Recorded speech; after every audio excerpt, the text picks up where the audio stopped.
C'est la fin de ce bulletin. Maintenant, place à la revue de presse.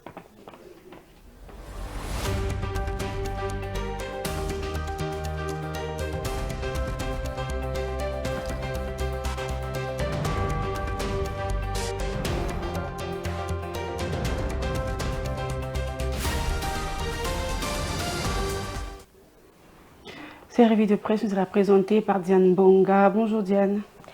Bonjour Merveille Loabeya. Comment allez-vous Diane?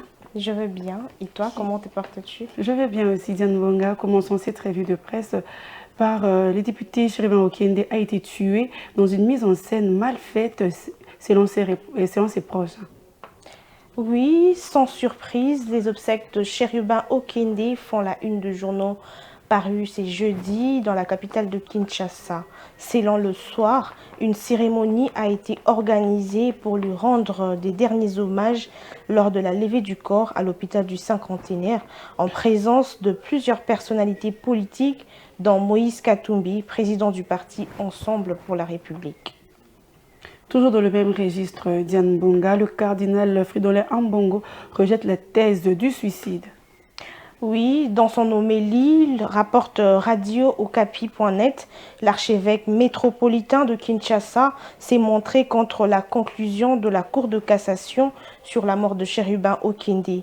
La famille Okende sollicite enfin une audience auprès du président de la République pour lui parler.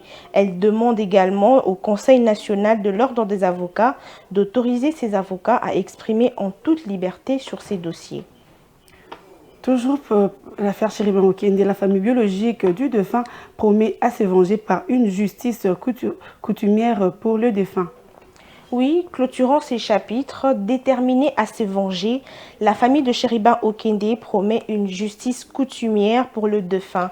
À partir de ces jours d'enterrement, que tout celui qui a participé à la mort de Chérubin Okende commence à compter ses jours, déclare Georges Oyemba, membre de la famille, relayé par brève.cd. Changeons de chapitre, Diane Bonga, substitution autour de l'utilisation de 141 millions de dollars des fonds de la Banque mondiale. Oui, comme tu l'as si bien dit, Merveille Loabeya, autre chose à présent, financement des élections en RDC, suspicion autour de l'utilisation de 141 millions de dollars de fonds de la Banque mondiale.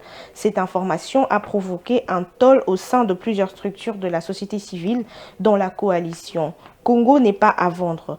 Jimmy Kandé, membre de cette structure, interrogé par actualité.cd, estime que l'utilisation des appuis budgétaires pour financer les élections est contraire au principe de la bonne gouvernance et de la transparence. C'était tout pour la lecture de nos journaux. Madame, Messieurs, merci de nous avoir suivis. Merveille Loabeya, merci de m'avoir reçu. À très vite. Merci à toi Diane Bonga, merci à vous pour l'attention soutenue. C'est la fin de ce bulletin. Merci d'avoir suivi. Pour suite de programme sur Mandico Télévision.